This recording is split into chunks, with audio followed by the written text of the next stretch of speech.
into a new world of gods and monsters. It's alive! Here's Johnny. What's your favorite scary movie? Oh, I'm telling you, brother, it's a frightful sight. See what goes on Halloween night.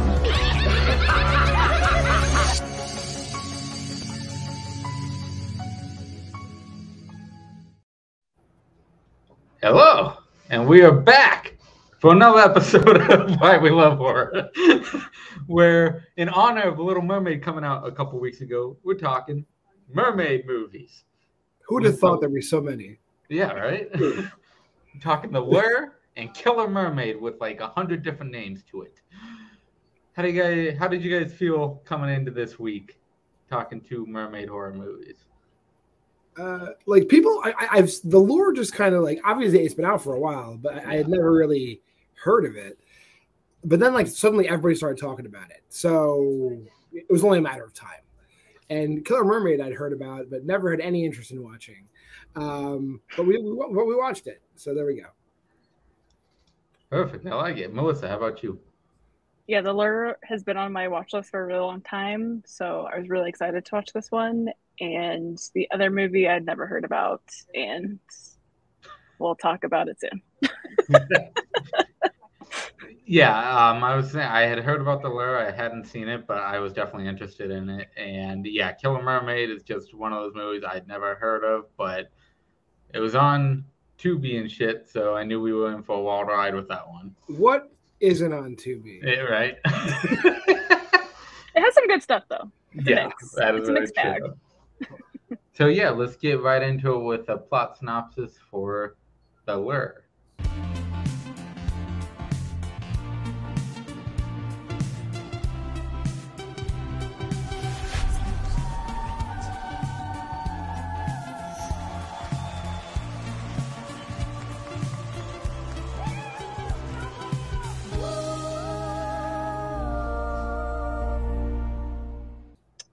Yeah, so The Lure, which translates into Polish as the Daughters of Dancing, which I like that. And the story is about these two mermaids or sirens named Silver and Golden, and they come ashore using their power of song, and they end up working as entertainers at an adult nightclub. And it's set in the 1980s in Poland. And one mermaid falls in love with a man, and the other kind of explores the pleasures of the human flesh. That's kind of general plot synopsis. And it's a musical. Yes, and it's a musical. Yeah, it's very genre bending. It's a musical. It's a drama. It's a comedy, it's a horror, it's a coming of age tale. It's like every genre ever, and I loved that aspect of it. Yeah, when I went on Letterboxd, and shout out Caleb Coho, when I saw his review was just "fuck this movie," I was like, "This has got to be awesome." Yeah, going into it, Golden and Silver, I enjoyed the shit out of both of them. And I think they did both incredibly well. They held that movie together perfectly with the different aspects. What did you guys feel about Golden and Silver in general? I'm not an expert on Polish actors and actresses. Maybe I will be after The Lure. But they did great. Like as far as like the characters, like capturing kind of it is like a, I don't want to say gothic retelling. It is a retelling of The Little Mermaid. It's very, not even loose. It's a lot of the same beats as The Little Mermaid. Yeah. So given that source material, really good. Given like how they attack the source material, literally. Melissa, how about you? Yeah, comparing like last week to this week with source material, this is exactly a perfect example of like taking the source material and making it your own, but it's still like, yeah, like you said, it has the beats of it. But it still feels so unique and fresh. But yeah, no, I loved the two main gals, Golden and Silver, and I did some research on this movie, and apparently both of the actresses did like pretty intensive like work for this film, and like they did a lot of like they came up with like full backstories for both of them, and like they spent a lot of time together to like make sure that they like physically and emotionally kind of know how to react to each other. And I think that definitely shows, like, because I think they really like played well off of each other. So good job, ladies. Good prep work. Oh yeah. So yeah, I guess let's get right into it with the spoilers. We got a new overlay. But yeah, it opens with Gold and Silver with the band Figs and Dates. Figs and Dates are on kind of like the shore, chilling out, and they are kind of centered by Golden and Silver. And I just love that it cuts away with the lady just screaming, and then it just cuts. And you don't know what you're really expecting. Like, did they kill the shit out of these people? What the fuck happened? What did you guys feel about the opening for this movie? Yeah, to go back just a moment, my background, I loved the like animation beginning with like the credits. Like I thought that was really beautiful and well done. I was like, okay. Usually, not always, because Winnie the Pooh, Blood and Honey was definitely an exception to this. But usually, when there's like a really cool like animated sequence at the beginning, it's like, okay, this is gonna be really good. And that was the case in this scenario. But yeah, no, I think like the first half of this like entire movie, the tonal shifts are kind of all over the place, but I think it really works because I think this whole film is like a big metaphor of like being a female and like going through puberty, where you're just like all over the place, and you're just not really sure like where you fit in the world. You're not really a woman yet. You're not really a girl anymore. Because they don't really say what their ages are, but it's like implied that they're like young. I'd say like maybe 16 to 18, maybe somewhere in there. I don't know. It's hard to say. Yeah. But no, I thought the opening was really strong, and like you said, I like the cut from the girl screaming. It's like, okay, where are we going?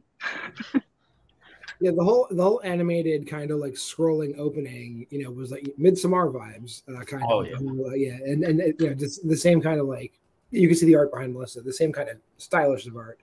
So that was cool. Yeah, and it does kind of give you the whole like you have no idea what's happening. You just assume, watching horror movies that it's like a hard cut from like a bunch of kills, but it's not. Actually, it's just I think they're just taken aback by the fact that holy shit, there's mermaids. Yeah. And then it cuts to the inside of this Polish club where like there weren't clubs like that when I was a kid in my town.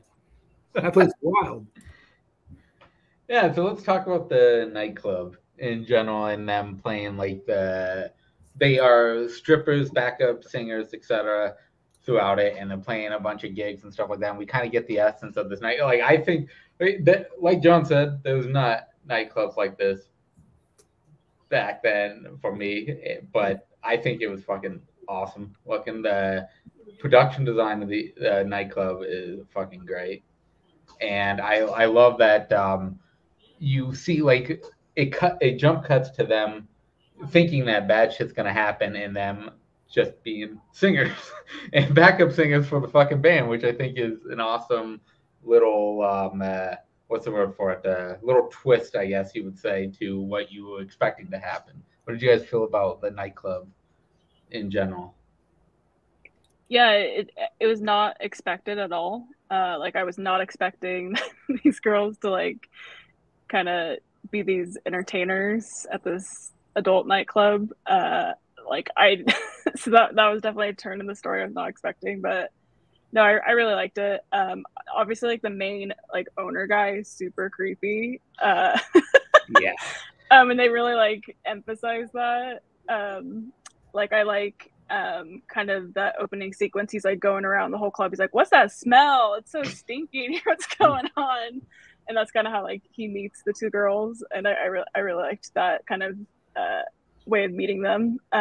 Again, in human form, I guess. We also get like the first shot of like how they kind of transform back and forth from humans to mermaids, and the makeup effects for a movie I guess non-renowned, really good. The creature effects, because that's what they are really good, and the guy is super creepy. That he like basically, and yeah, I guess you can get away with that kind of like basically X-rated shot if it's a fish's genitalia. And so that happens quite a bit in this movie, and it's not necessarily that it's off-putting. Actually, I think that kind of drives home the fact that like people are freaking creepers, and people are definitely, we do fetishize young women, and that is definitely a recurrent theme in this movie.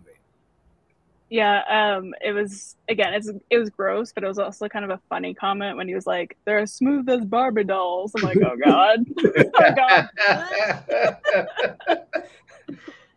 And also like them switching into their like true form. I really loved the like subverting expectations of it, like the tail being like super gross and long and slimy because huge. Like I was like, Jesus Christ. Because usually how you like see mermaids kind of depicted are like, very beautiful, like sparkly tails. So I kind of loved that these tails were gross. Oh yeah. Where they go from like 5 foot whatever to like literally 12 feet long. Just a splash of water. Yeah. They're really like boop, and they just turn to mermaid, which is great. Like any water triggers it.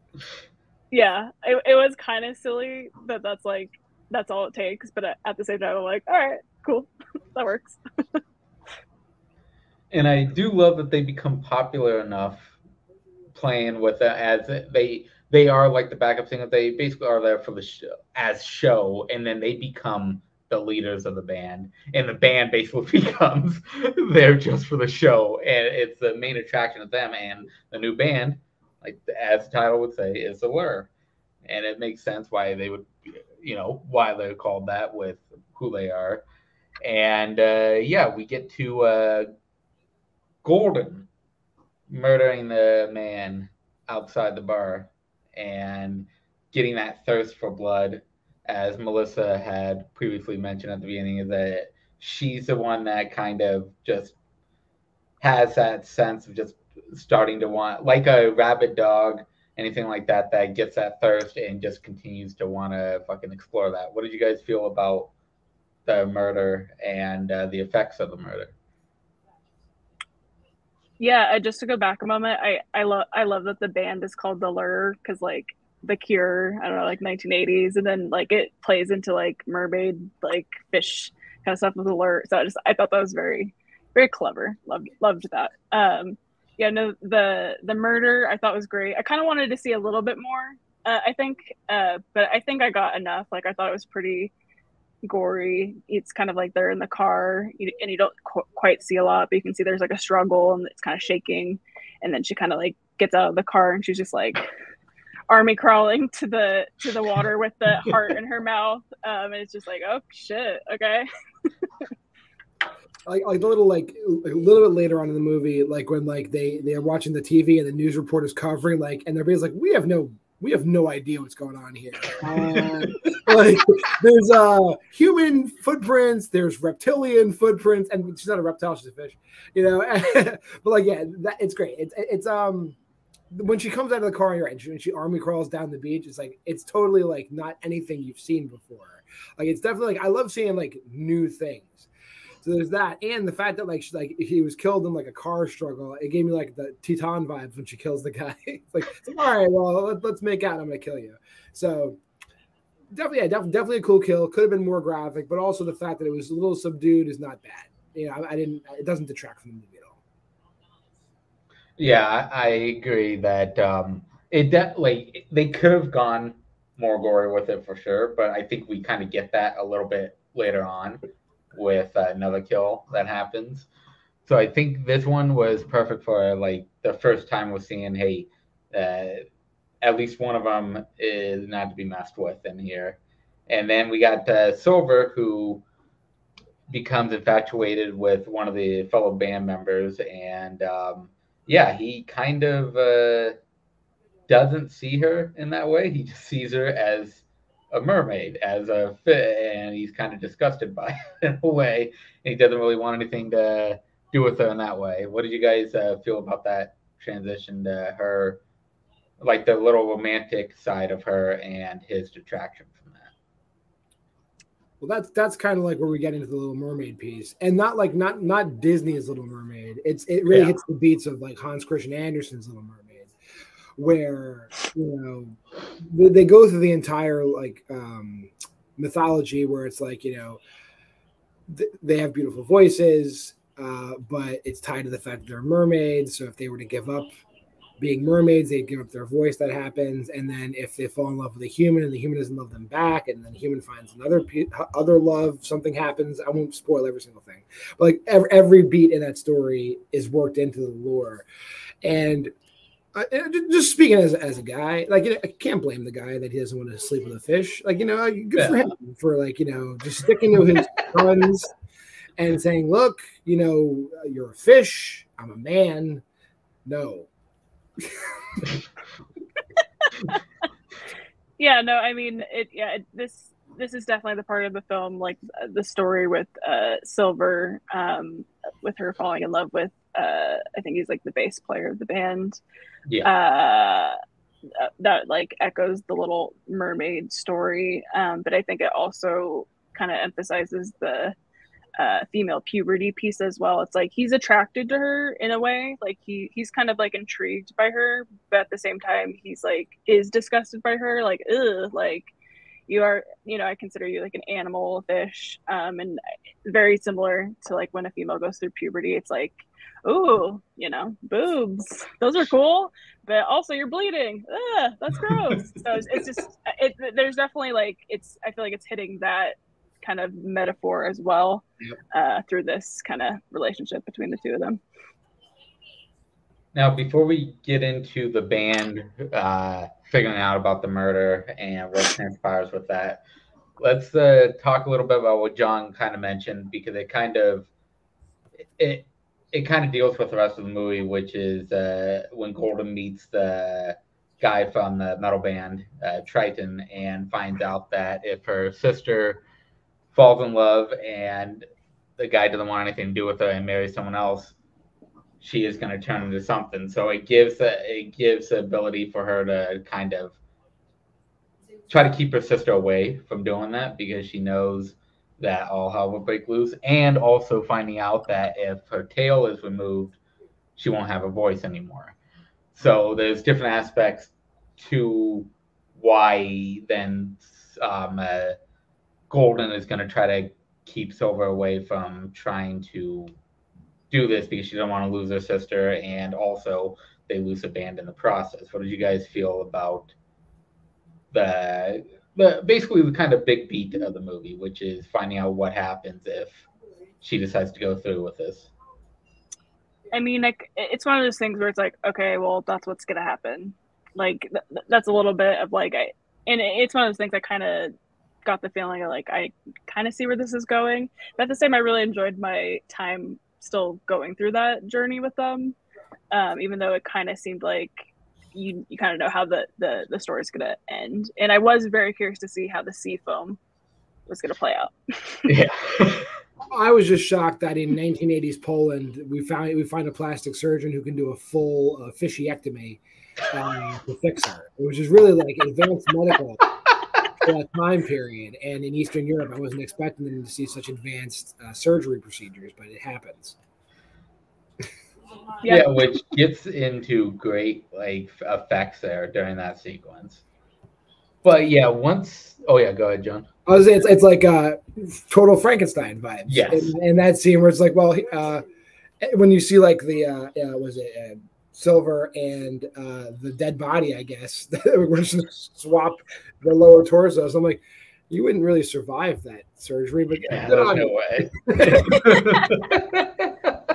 Yeah, there's definitely parts of this movie where you just kind of go with it, even though it's kind of silly. Like, again, like just like the splash of water turns them into a mermaid, but then like at like at some points they like seem like they're dead. They throw them in the water, they're fine. Like there's a lot of like weird logic going on, but I don't really care. Like it didn't bother me.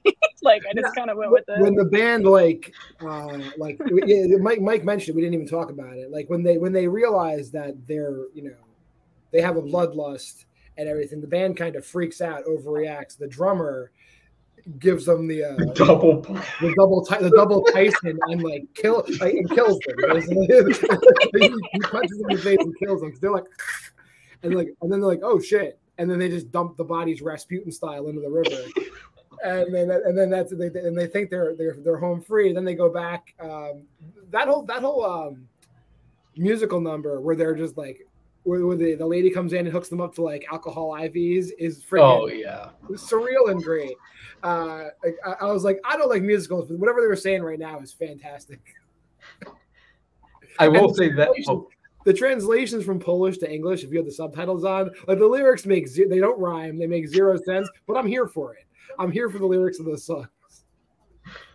Yeah, no, it's definitely an interesting experience watching a musical in a foreign language. I've only really done this one time before with Donkey Skin, which that movie's wild. I do recommend it. That's crazy.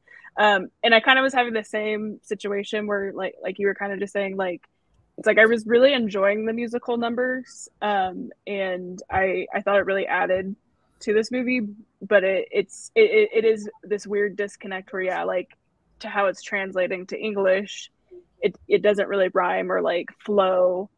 And then you're like, trying to like pay attention to everything, but it's like you're also trying to read the lyrics of like what's going on as well, because it's obviously adding to the story or the emotion of like the character. So that's definitely part of the movie that when I rewatch this, I want to like focus on the musical pieces probably the most, because I feel like I probably missed some things just because it's a lot to kind of pay attention to. We're gonna watch it without subtitles next time, and I'm gonna Duolingo Polish just to watch the movie. There you go.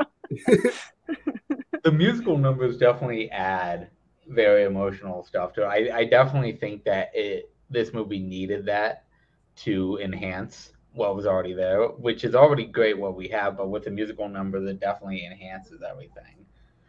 And going in with John said, the double punch and them just dying. Like when I saw that, I went, okay, they're gonna be fucked up, and they're gonna drag them or something. And I just see as John showed them their heads twisted back in the tongues. I went, did he just fucking kill them with a fucking punch each? Jesus Christ! And then they do they just chuck them into the fucking river wrapped in rugs, which is crazy. And then they come back, and the band just goes, we fucked up. We're sorry. Like it's that very like they know they fucked up. What can we do? It happened. Fuck it. And that's when we get to Silver and the surgery, which Melissa, what did you feel about not only the murder, but then them coming back? And Silver finally getting the surgery that she kind of wanted. Yeah, no, I mean, it's like a really sad movie at the end of the day. And it's definitely a sad ending. I know we're not quite there yet, but like this is the last song that she kind of sings, and it is really great effects. And I feel like, I swear, like, because it's kind of like a upshot of her in the bodies, and like I feel like she looks gigantic. Like, I know we kind of talked about that earlier, but I feel like this particular scene, it like really shows like how kind of like long she is. I thought it was definitely a melancholy in like the tone of the song that she's kind of singing, and but no, the effects were great. Again, I don't really understand just chopping kind of both in half and putting them together, how that works, but sure. We've seen magicians saw women in half for centuries now. Basically, we just get it in real time in the lore, but it's not magic; it's science. That scene is wild because then you get to see like the results of the surgery, and like she's legit just like stapled back together, And she goes back to Misiak, the bassist, and she's like, look, I'm a woman now. Everything that was wrong about me is fixed. I have everything you want. But she's basically still sawed in half. Yeah. So when they do, when they do consummate their relationship, just kind of like Melissa said, as a metaphor for puberty, there's blood everywhere, and it's gross. So she's still gross to him, and then we get into the third act. Yeah, which is like we were talking about earlier, the way that she would be turned into sea form is that she would lose her voice, and then the person she loves, would fall in love with someone else and marry them, which ends up happening. He ends up meeting another woman, and they end up going to the reception where Golden and Triton are basically telling her, hey, you must eat this man before it turns light out, or you're going to be turned into sea form. What did you guys feel about the ending of this movie? I mean, it seemed like a really fun wedding. It seemed like a good party and good vibes. The band was playing. It was kind of one of those things though. It's like you love these two leads, Golden and Silver. So it's like you feel really sad for Silver, because you were hoping it was gonna maybe work out, but I think we kind of all knew it wasn't going to. But yeah, no, I thought, and again, I was like, all right, so she's going to turn to sea foam. How are they going to do this? And I thought they did a really good job with it. They were kind of just dancing together, and then it's just like on one of the turns, she kind of just, he has like bubbles all over him. And it's like, all right, she's gone. And it's really sad. But I'll pause until the next part. I'll say for a wacky Polish horror musical, the emotions that actress goes through in that very scene, because Golden is watching Silver dance with Misiak, and Silver needs to kill him to live, but also she loves him and won't kill him. Mm-hmm. And the whole thing plays out on her face incredibly well for this level of movie. So that scene, probably as far as cinema, is real cinema. And then just the degradation into seafoam, done well. It wasn't like they didn't do it wasn't like John Carpenter level effects, but it was good enough for me. And that's it. Then we just go right into the ending.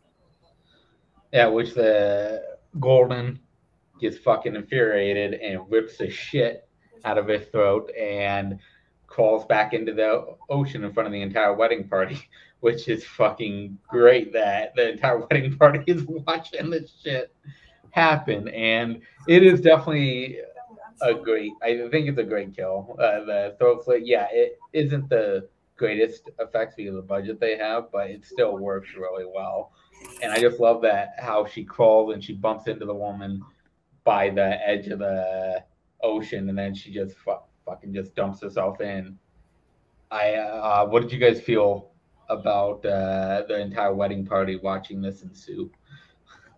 Yeah, no, I thought the effect was really good, and it was pretty intense. You can tell it was very emotion driven. But her sister is now dead, and she's like, "Fuck this guy, I'm gonna kill him." So I do like a revenge kill, and that's kind of how it felt. And yeah, I mean, I think just the tone of the movie at the end is very sad, and definitely has the feeling of innocence is now lost type of thing. Silver is gone, and I don't know. It's a sad ending, honestly. I got a little emotional. I know maybe it's silly because I know it's such a wacky movie, but I thought it was very sad.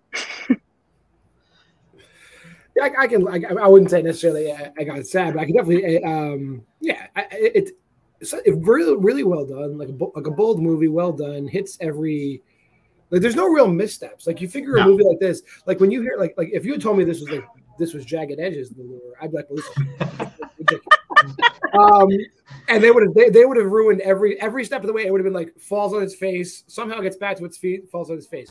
This movie, for as bonkers a concept it is, nailed it, like all cylinders the entire time, which is like really impressive to do. Kudos. I can understand why it's in the Criterion Collection.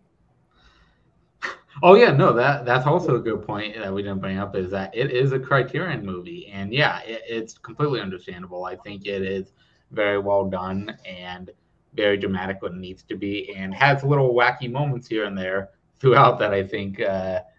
You know what else threw me off? Like when the movie starts, right, and you saw like the production company logos are going to question. It said like Janus Films. I was like, Janus Films, holy shit!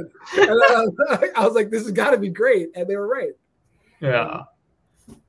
Which, yeah, let's. Is there anything that you guys want to bring up that we haven't touched upon with this? Yeah, I really, something that we didn't really talk about. Something I really liked with the film was that we had a lot of moments with Golden and Silver kind of talking to each other telepathically, and I thought those scenes worked really, really well. And yeah, I just thought that was kind of a unique way, and the two leads I can't say enough. Like I just thought they really knocked this out of the park. And then also Rotten Tomatoes. I don't like your description of this movie because I don't agree with it. So that's my little rant. What did they say? I didn't even look at that. So the description is two mermaid sisters become caught in a love triangle when they fall in love with the same man. I don't agree. I don't agree with that at all. I think Silver falls in love, and I think Golden is more jealous that he's taking her sister away from her. Yes. Like I think there's more of a jealousy of like in like possession over her sister. I never got the vibe that she was infatuated or in love with the bassist. No, she hates that guy. Yeah, so that I was like, that's Rotten Tomatoes. No, update that. Also, we only kind of just barely touched on it, but Triton, the character of Triton is pretty cool. Even though I wish we got a little more of him, especially the fact that like Golden kind of leaves the Lure to be like an assistant lead singer in his death metal band, which is pretty cool. I like the whole scene, and then there's like a lot of the dance musical numbers like really add to the movie. Like the scene when they crowd surf the girls and everything. There's a lot of cool things they do. Like they go for it and they don't miss. Like I said, like, it's really well done. I recommend this movie. Yeah, and I feel like the songs kind of add to like their ability to manipulate people. I feel like that's like the whole point. I think all these songs and things are like their way of like manipulating these humans to like be obsessed with them. It's the whole mermaid mythology where they are hypnotizing men with their song. Like there's the whole scene like when they first start getting popular and they're just like throwing money at them and they're surrounding them and just dangling dollar bills over them or whatever, you know. What's the Polish? Zlotys. See, there you go. They're throwing zlotys at them the whole time. Okay, I have one more thing, and then we can do our rating. Sorry. Oh, so fun fact that I found was that the director, she actually kind of had a similar upbringing in a way. Her mother owned a nightclub, and so she had a lot of like somewhat similar experiences in a way. And then the screenwriter kind of took inspiration from two friends of his that also kind of grew up in a nightlife environment, and they didn't want the film to be too personal, so that's kind of why they added the flair of like mermaids and all these other elements to it. But I thought that was kind of interesting that there is some personal kind of storytelling from the director and the screenwriter. Warsaw in the 80s, man. Sounds like a time. Yeah. Which I guess let's get to the ratings of VHS tapes 0 through 5 VHS tapes. John, what did you rate this movie? I'm not a musical guy. I don't speak Polish. 4 to 5 though. This movie really like I can't. I'm gonna repeat myself again. Like if you just read the description of this movie and like you heard and you saw like all the little like bullet points of what went into this movie, you'd be like, no. But like then you watch the movie and you're like, are they gonna do it? Are they gonna pull it off? And they hit it out of the park. Yeah, like everybody who knows me, like, musicals, I'm not going to seek out a musical. I'm definitely not normally seeking out movies from Poland, but now I will look for more Polish horror musicals. I think I found a new niche that I like. Polish horror musicals, give me more. Yeah, I'll go next. I'm with John to where I am not always looking for musicals. That's not really the genre I really generate to. So I was really interested to see what this movie was because I didn't really know too much about it. I went in as blind as possible. And yeah, when I saw the Criterion logo pop up, I went, that's interesting. Like, I was not expecting that. And it gave a lot of good things that I really enjoyed. And I will definitely be rewatching this. I also went a 4 as well. I think it's well done. I love Golden and Silver. I think they were great. The effects were great. The different interactions they had with the band and everyone else were fun and very dramatic at the end. Yeah, it gave me everything I wanted out of it. Melissa, how about you? Yeah, I absolutely love this movie. If you were to take like the things that Melissa loves, it like checks off a lot of boxes: horror, musical, comedy, weird, feminist, blah blah blah. Like, I just like, this movie's just hitting a lot of boxes for me. But I gave it 4.5. I could potentially see it maybe going up to 5. We'll see. But I definitely am looking forward to revisiting this one. I think it has a very powerful metaphor of female puberty and also some other stuff too. And I love those kind of movies where it has a solid metaphor, but it's also this kind of wacky other thing, kind of on the surface. So yeah, highly recommend. Check it out. I'm going to buy it on Criterion very soon. Oh, yeah. Go buy it on Criterion. That's a perfect thing to do. And which brings us to the movie with 25 different names, including Killer Mermaid. No!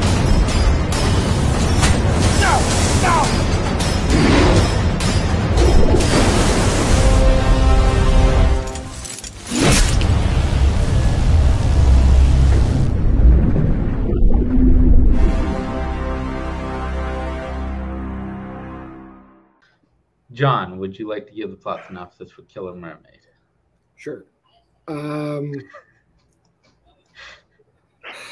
right. So there's two American friends are taking a trip. They're in like the very eastern part of the Mediterranean Sea. It's never really. It says it starts in Montenegro. I don't think Montenegro has water, but whatever. Who cares? So they're out there, and they're on vacation. And they're visiting an old college friend, and he lives near the shore. And there's a lot of cool like World War II history sites there. There's an abandoned military post. There's an abandoned prison.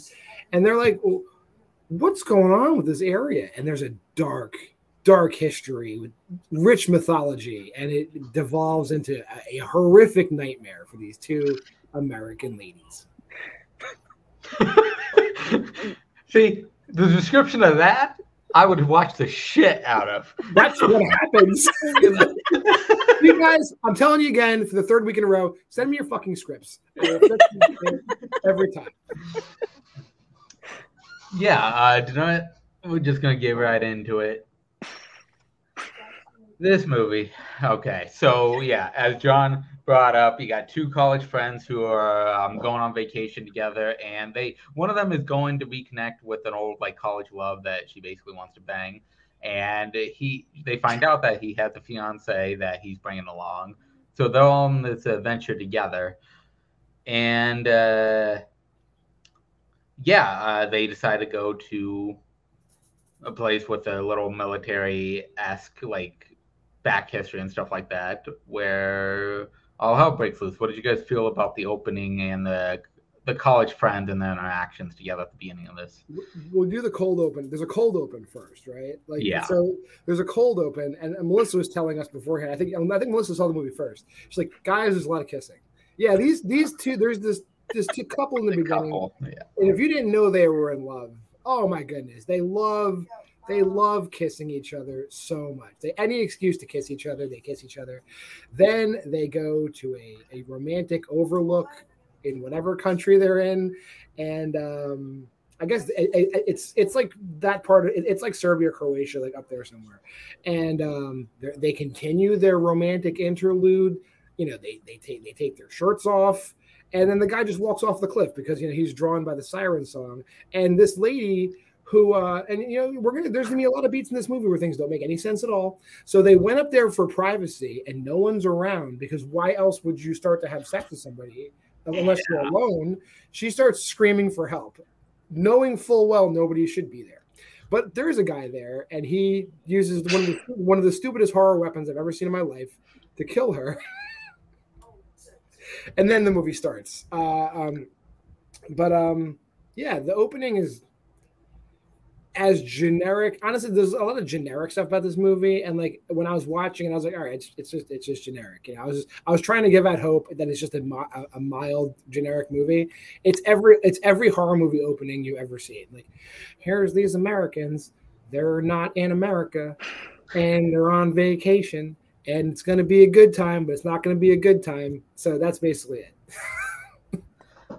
Yeah, I was not feeling great very early into this film. I was like, oh god, here's this terrible opening of just a montage of them kissing with some club music, and there's a Moby Dick quote at the beginning, and I was like, this is gonna be bad, and it definitely was. This whole movie's a tease. Everything's a tease. There's no boobs, there's no blood really, there's no gore, there's nothing, there's no mythology. It's like they wanted to make an 80s horror movie without actually knowing what an 80s horror movie is.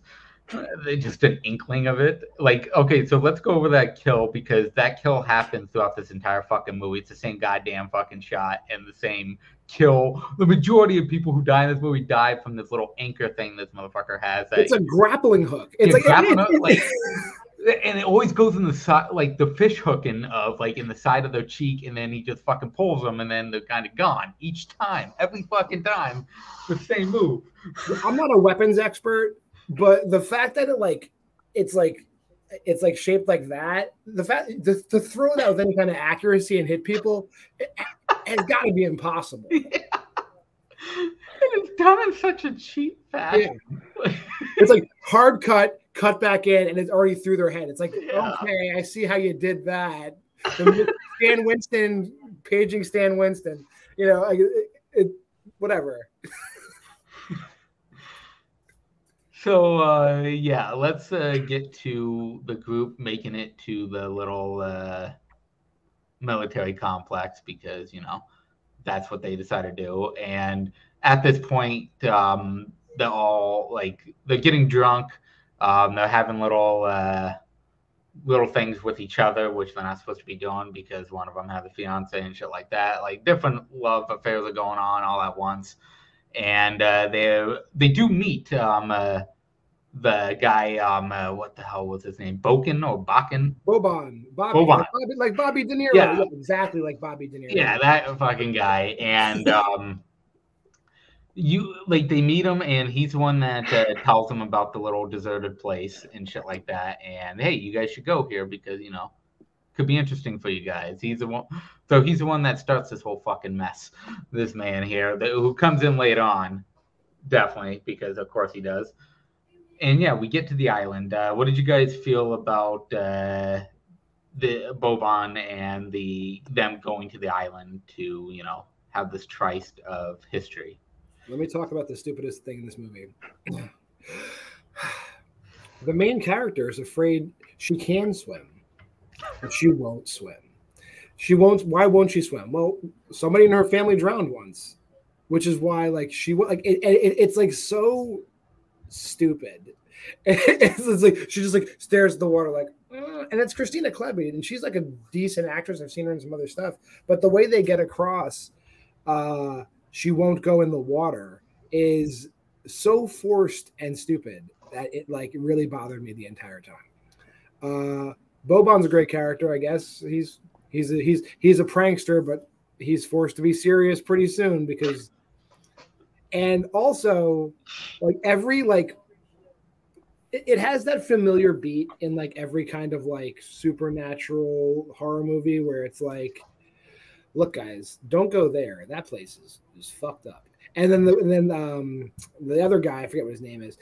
He's like, I'm not going to put my yacht anywhere near that. His yacht, it's his yacht anywhere near that island. And then Boban's like, I'll take you guys there.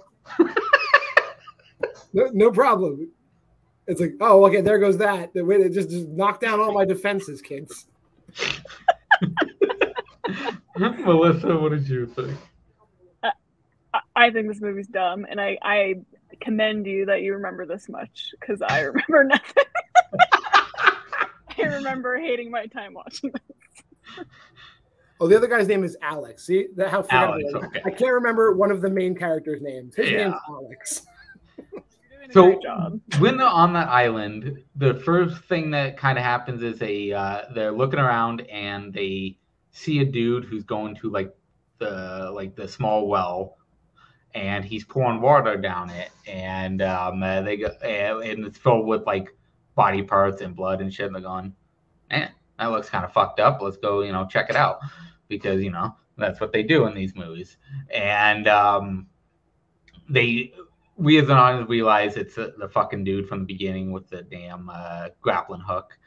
And first thing, that dude is just I will say, main bad guy, he's kind of smart. First thing he does, he takes out the boat. Pretty smart fucking move to do. You keep him on the island. What'd you guys feel about seeing the well and knowing, since it's called Killer Mermaid, that more than likely fucking mermaid in that well? To start, what did you guys feel about this portion? I felt bored. I felt annoyed. We have not seen a mermaid, and we are about 45 minutes into the film, probably at this point. And the killing that's been happening has not been a mermaid, unless he's a merman, but that never happens either. The only good merman kills in the Cabin in the Woods. And yes. This is like a recurrent theme for me watching horror movies, but another movie where if somebody would just learn how to throw a decent front kick, like this movie would be over in 5 minutes. Yeah, because this dude is I'm not very good with guessing ages, but I'm gonna say early 60s. Not very physically intimidating, and that weapon sucks. And I imagine if he missed, he'd be screwed, because you could just literally kick the shit out of this guy. If he misses. It's really true. Yeah. It's really true. But how do they reveal the mermaid, right, guys? I don't want to spoil anything, but how do they reveal the mermaid? The illuminating power of her phone, of her phone's camera, the flash down the well illuminates the entire bottom of the well. And then there's the mermaid. Like, Gabby, what kind of phone does she have? I want one of those. That's a fucking great flash. She has. Which, as they go down there to try to, find her, but they think that she's just a captive, we find out that the mermaid can pretty much hypnotize the guys, which she does to the first guy, and the chick he's with doesn't really know what the hell is going on, so she goes, fuck it, and just leaves his ass to just go follow the mermaid, which is fucking awesome. That she went, fuck this, I'm out. Like, she just fucking takes off, and he is mesmerized by the mermaid, which then the fucking dude with the grappling hook shows up and takes his ass out with the same goddamn grappling hook shot that we've seen already. Same fucking shot again, takes him out. So what did you guys see with the first main guy getting taken out by the mermaid and the dude? Like, the dude is basically, it's called Killer Mermaid, but the dude is doing all the kills here. That's the other. It's killer. Period. Mermaid. Period. That's what it's supposed to. Killer mermaid. I do love the inconsistency that, like, either you are 100% hypnotized by this mermaid, or you could be punched in the face and it breaks the spell, or you could be literally talked away from it. Like as the movie goes on, like, her power just drastically decreases to the point that at the end it's like, hey, it's like, oh, I'm sorry, was somebody talking to me? But the first dude, there's like nothing's gonna stop him from like getting through that door. Melissa, what did you feel about the hypnotization and then him getting killed by the grappling hook man? We are now an hour into this, hour and 30-minute film, and we have now seen the mermaid. It's just so dumb. Like, I just Sorry, I don't have a lot to talk about with this movie. The mermaid's whole role in this movie is like her like muscling up out of the well. Yeah. It's just like, I'm out, I'm not. I'm out, I'm not. Like if like the first couple times here. And we didn't mention Nico yet. You have to have your creepy old dude who knows what's really going on. But is he a bad guy or not? I don't know. It's every horror movie trope is here done shitty. And this guy's apparently like the Serbian Burt Reynolds, because he has he's been in every, like, we're supposed to know who this dude is. But the fact that they could score this guy for this movie, what a get. He's obviously punching above his weight, way below his weight class being in this movie. He's all right. Let's go over the look of the mermaid when they do the CGI turn of her as a killer mermaid. Like, God damn, it's just bad. Like, and it's not like Sci-Fi Channel fun bad, because you get the effects of like the Sci-Fi Channel movies. Yeah, somebody watched Sharknado and they're like, I can do that. Yeah, like that's basically it's so horrible, and the cut to it is like it's not. It's just, if you weren't out of the movie yet, when she changes from a woman into a Skilla, the creature, you will be at that point. You'll be like, you'll contemplate suicide briefly, and then you'll get back to it. Yeah, I mean, as I've conveyed through this part of the review of Killer Mermaid, I'm not enjoying my time. And then when this fucking mermaid has this stupid CGI weird face, just I was done. I was already pretty done with the movie, but I was like really done at this moment. I was like, okay.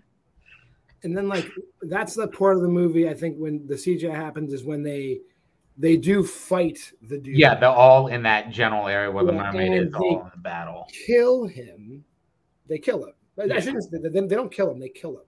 Yeah. But we learn that, in the rich mythology of this movie, the rich, robust volumes of mythology of mermaids, that a mermaid can choose a man to be like her slave. And that man is like kind of like a golem, I guess, because she has the ability to resuscitate him and bring him back from death.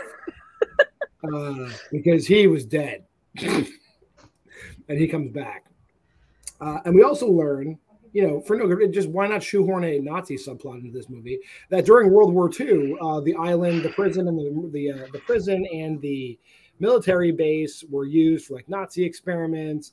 But then Nico and this dude were part of like a Army Corps of Engineers team that built the submarine base there. But they dug a tunnel and found the mermaid, and the mermaid killed everybody except this dude who she enslaved. And Nico escaped. He's got a cool scar on his face. Really, I'm underselling it. Watch this movie. You'll love it. Like the subplot, how he conveys it is like it's like Apocalypse Now, but like Serbian.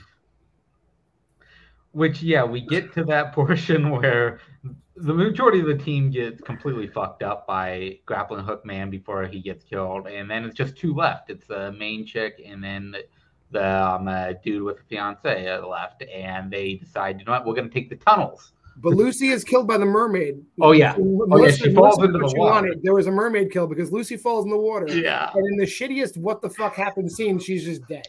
Like, I don't know how she died, but... Oh, yeah, they don't show shit. It's all underwater. Like, and we don't go underwater with them because, why show something interesting when you can just show the top of the water and splashing around?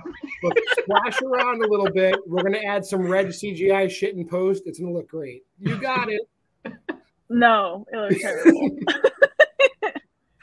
So we get the two. They have survived, and they're taking the tunnel out, and they're going back to the mainland where they run into Nico, and Nico's telling them all about that shit, the shit that happened to him and the mermaid, and they have the final battle with the mermaid in the water, off the boat, where, finally we get to see the mermaid, actually do something, which not really, because it just is like it's just so bland.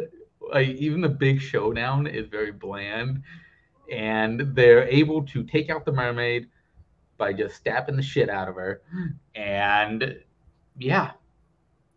No, they stabbed the shit out of her. Well, first of all, it would have been such a clean getaway if Nico just didn't get fucking tired rowing that boat. Oh yeah, no, he gets They're They're still like 250 feet out. He's like, guys, I'm like, you can see the freaking pier, guys.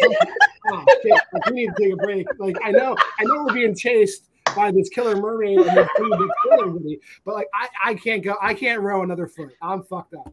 And they catch up to him. What a coincidence.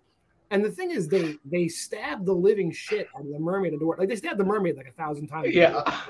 Then now they're getting out of the water, right? Boban gets killed by the mermaid. Again, under the water. Then they make it to the pier. They throw a net on top of her, which she just rips apart. Oh yes. Yeah, and then they kill the mermaid by just stabbing her one more time. That's it. And I won't spoil the ending because that is like, I can't wait to talk about it. Melissa, how about you? What did you feel about the mermaid death? Nothing. I felt nothing. Which, yes, let's get to the, the climactic little extra credit thing of going, we're going to make a sequel to this because why the fuck not? Where a shitload. We left out something. Dude, we left out the most important part of the movie. Oh my goodness. So, right, there's been drama, like legit conflict and drama this entire movie. Like, will Kelly swim? Like, is she gonna fucking swim or not? Right? If Boban falls in the water, and then it's like, Nico is tired. He can't row. He can't row 10 feet. It's up to you, Kelly. You need to freaking overcome your fears. You need to swim. And it's the most like, will she or won't she jump in fucking 8 feet of water and swim 5 feet? Will she? She does, guys. She does it. She overcomes her fear of swimming in water that's just barely over her fucking head and saves the day. And so don't worry. Good prevails. And then the whole shit on the dock happens. Mike, I don't want to take it away from you, man. You tell the people what happens in this movie and why they should tune in and give this movie the support it needs on GoFundMe so we can see Mamula too. Nico, the man, the myth, legend, he goes, we killed her, but her sisters are going to want revenge. And then we see the Troy-esque wide shot of a shitload of fucking mermaids swimming towards them, and then boom. No, but Kelly's like, if we're gonna die, we're gonna die, or some fucking fucking last stand bullshit. And I'm like, oh boy, and then it just cuts to black. It's a nymph. Nymph, yeah, there's the other name, Nymph. Yeah, and then the title card, that hot title card drop at the end of the movie. That's the other thing. They use two different names at the beginning and the end of the fucking movie. They can't even keep that straight. Yeah. Use the one fucking name. Kelly, what did you think of the Troy-esque battle? Yeah, Kelly, shot? What do you think? Melissa, what do you think? Nothing. This movie's terrible. Like, just don't watch it. Just don't watch it. Just watch the ending. Just watch the last 5 minutes because you get to see a woman overcome her fear of water, and you get to see the setup for this climactic battle between like an old guy and a woman who's afraid of water versus like 1,000 mermaids. They're coming to get him, But tune in because the sequel's coming. Oh God! Please don't. So, any final thoughts before we get to the great ratings we're gonna have for this movie? Maybe I underrated this movie. I'm having a good time talking about it. I just commend you. Like I struggle with talking about movies like I just have a bad time with. So if you got any tips, let me know. you got to go into it like you're a stand-up comedian and like what beats am I going to hit on this movie? So many in whatever you want to call it. Fair enough. Which I guess I will start with this one. Yeah, talking about it was more fun than the watching of this movie. Like maybe drunk with friends, you might have a interesting time sitting on the movie as you're watching it. But It's a 2 for me. It's just fuck. That's what this. Like, I have no words for why I would fucking ever watch this movie ever again. Goddamn, it's just horrible. Like, just every decision made was the wrong decision that you could do for a movie. Melissa, how about you? There's bad movies that are fun. That is not this movie. Again, this movie was just nothing. It was a nothing. Like, just everything, like what Mike was just saying, just nothing about it is redeemable. So I'm sorry, but I'm giving it a half star. I think it's more of a 1-star movie. I just hated my time. I hated the decisions. I wanted something, like, give me some more gore, give me some more nudity, give me something, give me more mythology, get really crazy with it. I'd maybe be more excited for the sequel with all these mermaids. I don't freaking know, but it's just so boring and terrible, and I would say don't waste your time with it. Fair. And we end with John. I have to disagree with Melissa. I don't know if I can handle more mythology in this movie. It's just jam-packed. One thing we forgot to mention is the girl who takes her top off in the beginning of the movie is Nico's daughter. Did you know that? You probably missed that too. Oh yeah, because she's missing and he's looking for her. So everything, it ties together beautifully in this melange that is a 1-star fucking movie. No, like this movie is. Yeah, I mean, yeah. If I was like gonna like put together like a gauntlet of shit to make people angry, this movie would be in there. Because it's like nothing of note happens. It's only good to like shit on afterwards. So yeah, 1 star, one videotape out of 5. Period. You did incredible, honestly. I could listen to you all day.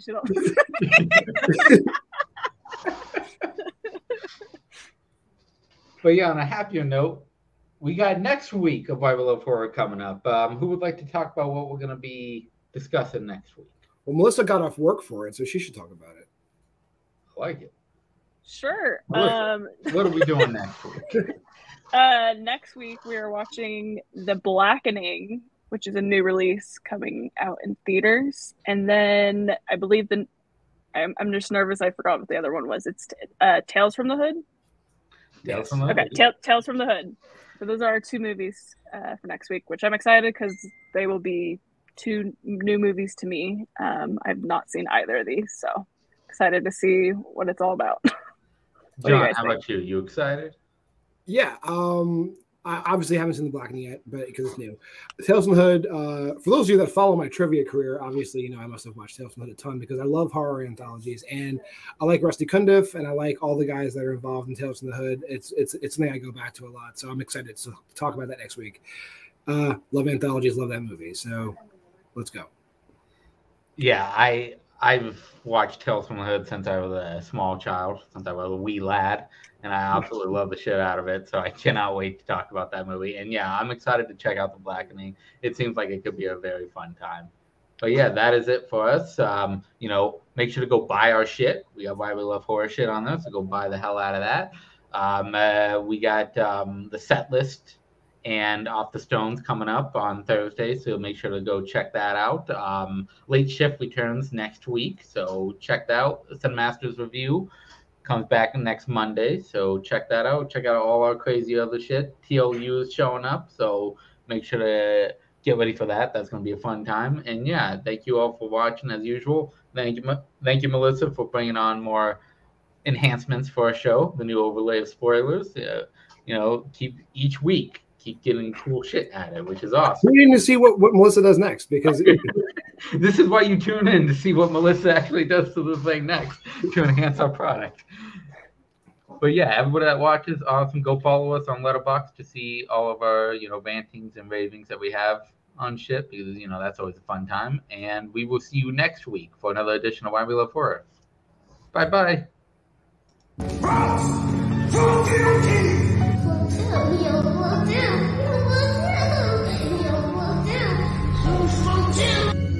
She wouldn't even harm a fly. Hurry back. Be sure to bring your death certificate.